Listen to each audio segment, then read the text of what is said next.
Welcome to Let the Quran Speak. I'm Aisha, your host. Today we sit down with poet and songwriter Dawud Wharnsby. Over the course of his accomplished career, Dawud has released 15 solo albums and collaborated with artists like Yusuf Islam. Despite his international acclaim and frequent concerts around the world, Dawud describes his career as keeping life's balance. What does it mean to live a balanced life in a busy, chaotic world? How does his career in poetry and song support this idea? We'll ask Dawud to answer that for us, but first, let's start with a performance by Dawud called Live Life Like a Traveler.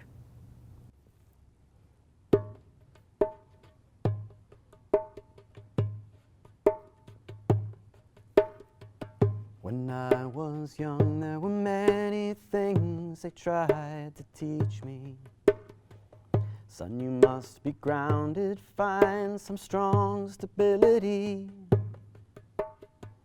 Be rooted and secure to live long and endure. Don't seek out chance or circumstance and never try if you're not sure. There was a harmony I heard when I shut my eyes. Like advice from some strange voice I seem to recognize. Build dreams or chase behind their shadows in your mind. You can choose to give or lose, take what you get or seek to find. And live like a traveler, only passing through. Don't let your baggage weigh you down through all you need to do. Faith and friends and freedom, they will always be with you.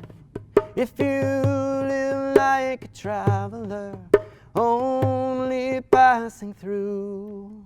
I looked out from the windows of my school and parents' home. There was so much new to learn, I got an itch to roam. It wasn't long before I unlocked the old back door. And I was roving in the world to learn and to explore. And I live like a traveler, only passing through. Don't let your baggage weigh you down through all you need to do. Faith and friends and freedom, they will always be with you. If you live like a traveler, only passing through. When I look back in all honesty, my parents weren't all wrong. It's important to know who you are and where you best belong.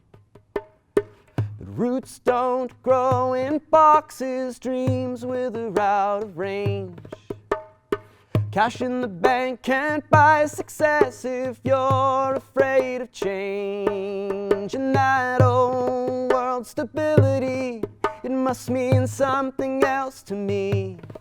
'Cause I feel it underfoot each step I take when I am free. And I live like a traveler, only passing through.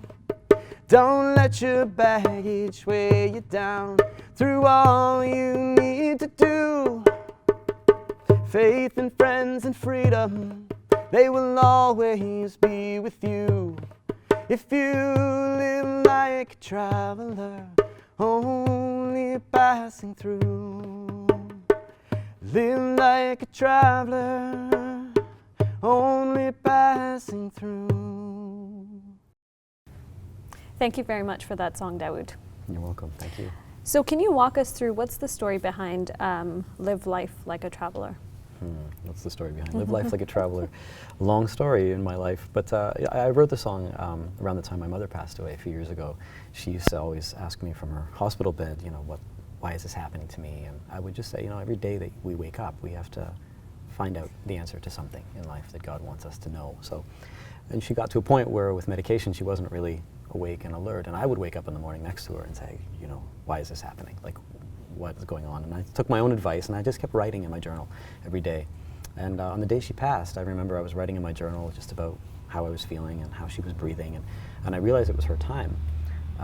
But a year later, I went back and thought, gee, I wonder what I wrote, and this song was what I had been working on. And so I kind of feel that perhaps that was the last thing I needed to learn from that experience, and this idea of trying to follow that example and that hadith, the saying of Muhammad sallallahu alaihi wasallam, that we need to pare down. We need to live life a little bit more simply and focus on the things that really matter, and not just be weighed down with all these things in our lives that we allow to weigh us down. There is that specific quote, one of the quotes that you talk about, live life like a traveler passing through, don't let your baggage weigh you down. How do you practically implement this? Well, I think in my own life it's difficult for any of us, especially when we live in a world and here in a part of the world where consumption and acquiring things and being validated by our possessions and what we are and our degrees and our labels is so important to helping us provide us with a sense of purpose. So I've tried to do it by starting with the things around me, you know, that proverbial decluttering that so many people are talking about, trying to minimize the things that I bring into my home, and you know, cutting back on purchasing things that I don't need, you know, not buying new clothes for 10 years and not, you know. They look really good though. Well, you know, I try to keep them in good shape, but, or buying secondhand clothes, you know, if you need to buy new garments, and just not acquiring as much, you know, not buying anything made out of plastic, trying to cut back and only buy things made of wood or metal or paper or glass, and things that can be recycled, and functional art. Try not to decorate your house with things that are useless, but things which, if you have tea, then have a beautiful teapot and let that decorate your kitchen, you know. And the next step is then the emotional baggage. That's when you compare down your world around you and the clutter, then I think the next difficult stage is trying to look inside and see what's... Well, I think this message is really evident also because on your website, what you say is, my career is to keep life's balance. And you know, traditionally, you don't hear anybody say, what's your career? And you never get a response, my career is to keep life's balance. So I love how there's so much consistency in sort of how you live your life, and then also in terms of your career. So can you talk a little bit about how poetry and music helps play a role in that? Well, you know, that's a question we always ask each other, you know, what do you do? As if our careers define us, as if our jobs and our livelihood and our incomes define us. And I often struggled with this idea of being a musician, or, you know, or a poet. It felt so pretentious to me, and what does that mean? Does that mean you need a flashy website and a PR agent and a manager and a label? So when I enter immigration counters, I tell them I'm a musician. It's easier that way. But in my own life, I feel that really there is enough work to do to try to maintain a balance of being a human being is a full-time job for me. And I try not to let the music be the point of my life, and the writing and the poetry. It is just a byproduct of the experience of trying desperately to live balanced in a world that's very imbalanced. And the Surah Al-Rahman, the chapter of the Merciful in the Quran, there's a verse where God says to humanity, you know, that this universe has been created in balance, so don't lose the balance. And in other spots in the Quran, when there are prohibitions against certain things or behaviors or habits, there's often a follow-up which makes it easier for people. You know, don't eat pork, but if you're in necessity, if you're going to die, then you can eat it. But in this case of balance, it's a command without a but behind it. It's something which becomes so important and so crucial, I believe, to our humanity, that we maintain balance. And that's what I've been trying to do with my life.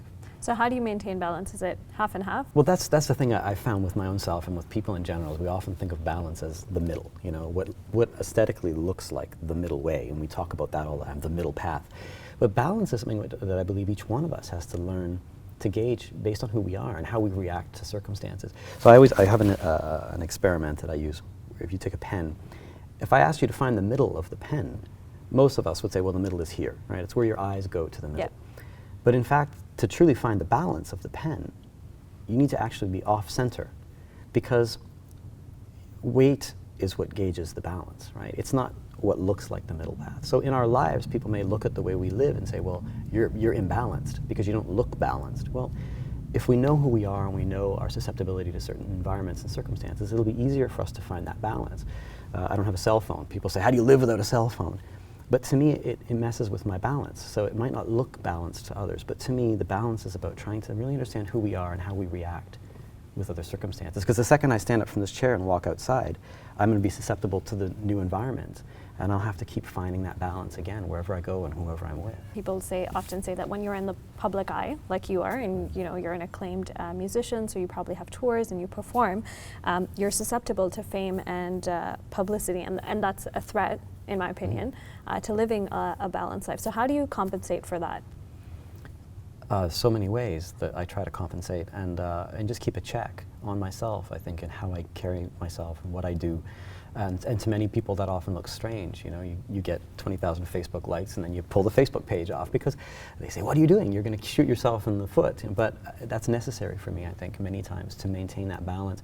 I always think about the Quran again, that in the Quran there's many references towards the universe, towards agriculture, towards learning, spiritual learning, social interaction. But there's no chapter called the scientists. There's no chapter called the doctors. There's no chapter called the teachers or the farmers or the politicians or even the imams or the shayukh, the scholars. But there is a chapter called the poets.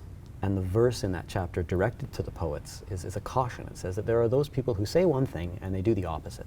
And they wander distractedly through the world, and people who follow them are misled. So for me to be someone who uses his pen to express himself and has people say, come and sing for us, I'm constantly trying to think about, what am I doing? Am I living a life that is with integrity and with consistency to this idea? And that's very hard, and it's meant doing some weird things that normally musicians don't do. I don't charge fees when I sing.